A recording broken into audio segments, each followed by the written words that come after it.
terapi musik remakan pada orang tua dan anak dengan disabilitas. Lanjut saja ke langsung materinya.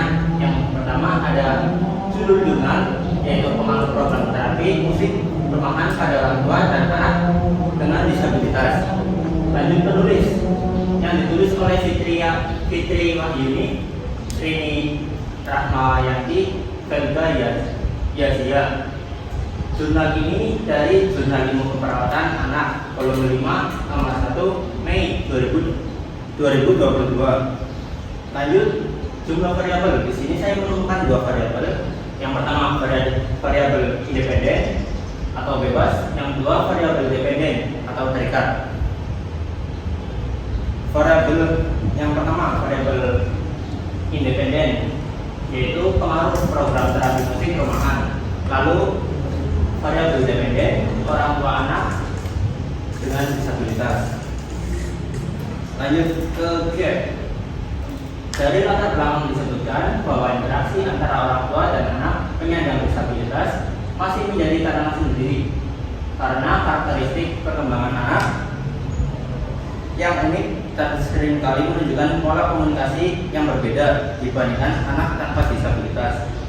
Meskipun program terapi musik telah banyak digunakan untuk mendukung ikatan orang tua anak dan meningkatkan interaksi keluarga, belum ada penelitian yang secara spesifik meneliti dampak terapi musik terhadap sinkronisasi atau keterikatan emosional antara orang tua dan anak, terutama dalam konteks rumah tangga atau berbasis rumah.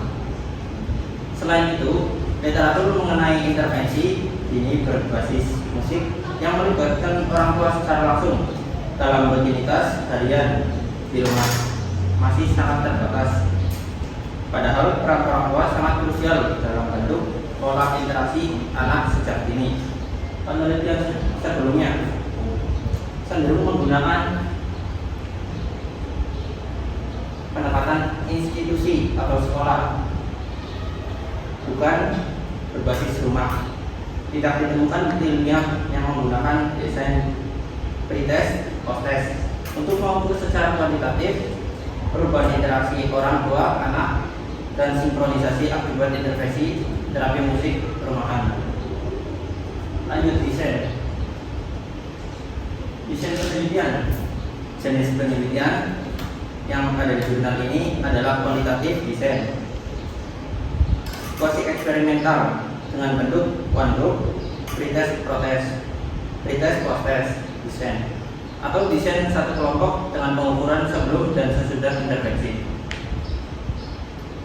Karakteristik desain penelitian ini menggunakan satu kelompok subjek, yaitu pasangan orang tua dan anak penyandang disabilitas tanpa adanya kelompok. Pengukuran dilakukan dua kali, yaitu sebelum intervensi atau pretest dan sesudah intervensi post-test. Kelebihan desain ini adalah desain ini cukup efisien dan praktis diterapkan di lingkungan komunitas, terutama dalam kondisi di mana membantu kelompok kontrol tidak memungkinkan secara etis atau logis. Selain itu, subjek yang sama diukur dua kali, memberikan kontrol internal yang lebih baik terhadap varian individu. Kekurangan desain ini adalah karena tidak ada kelompok kontrol, maka sulit untuk menyimpulkan bahwa perubahan yang terjadi murni disebabkan oleh intervensi. Selain itu, terdapat kemungkinan bias akibat pengukuran berulang dan efek luar yang tidak dikendalikan. Selanjutnya, alat.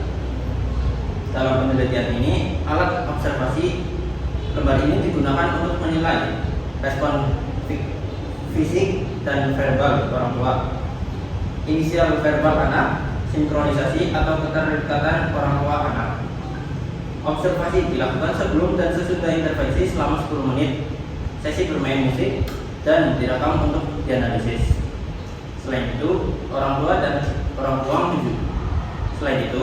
juga mencatat frekuensi dan durasi bermain musik di rumah sebagai bagian dari catatan aktivitas harian. Sampel di sini menggunakan orang tua yang memiliki anak disabilitas atau keterlambatan perkembangan usia 6 sampai 12 tahun. ISLBN 01 Pariaman. Yang ke-8, besar sampel. Dari awal 26 pasangan orang tua anak. Sampel. Besar sampel. Ada 26 pasangan orang tua anak. Awalnya ada 27, tetapi ada satu keluarga yang mengundurkan diri. Lanjut, skala pengukuran. Skala pengukuran untuk digunakan terdiri dari 1. Respon fisik dan verbal orang tua, serta inisiasi verbal anak menggunakan skala numerik, yaitu rasio, diukur dalam bentuk presentase atau jumlah frekuensi perilaku selama observasi.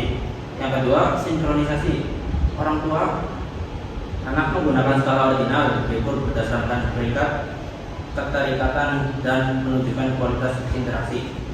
Yang ketiga, catatan aktivitas bermain musik menggunakan skala nominal, mencatat jenis aktivitas musik, misalnya bermain, bernyanyi, dan mendengarkan lagu.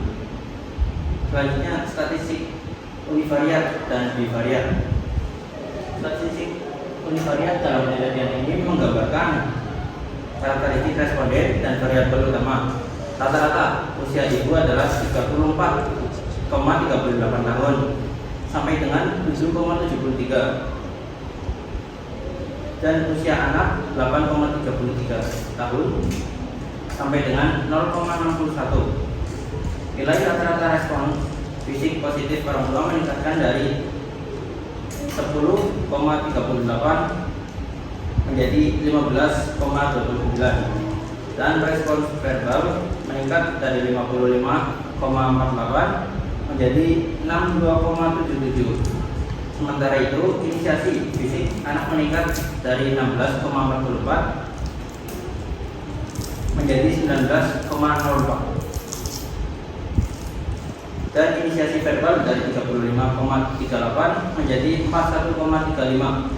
Sinkronisasi orang tua anak juga menunjukkan peningkatan faktor ordinal dari Q1 3,08 ke Q1 3,50, serta peningkatan frekuensi aktivitas musik dalam rutinitas statistik bivariat. Analisis bivariat menggunakan uji Poirot test, t-test, dan Wilcoxon menunjukkan hasil signifikan pada respon fisik T25 sama dengan min 2,6, P kurang dari 0,05, D sama dengan 0,51. Respons verbal T25 sama dengan min 2,97, P kurang dari 0,01, D sama dengan 0,58. Dan inisiasi verbal anak T25 sama dengan min 2,25, P kurang dari 0,05, D sama dengan 0,44. Sementara inisiasi fisik anak tidak signifikan, T25 sama dengan minus 1,63, P lebih dari 0,05. Sinkronisasi orang tua anak juga menunjukkan perbedaan signifikan. Berdasarkan uji Wilcoxon, Z sama dengan min 3,52, P kurang dari 0,05, menandakan bahwa program terapi musik efektif dalam meningkatkan interaksi dan keterkaitan antara orang tua anak dengan disabilitas. Baik, begitu saja penjelasan analisis jurnal dari saya. Kurang lebihnya mohon maaf. Wassalamualaikum warahmatullahi wabarakatuh.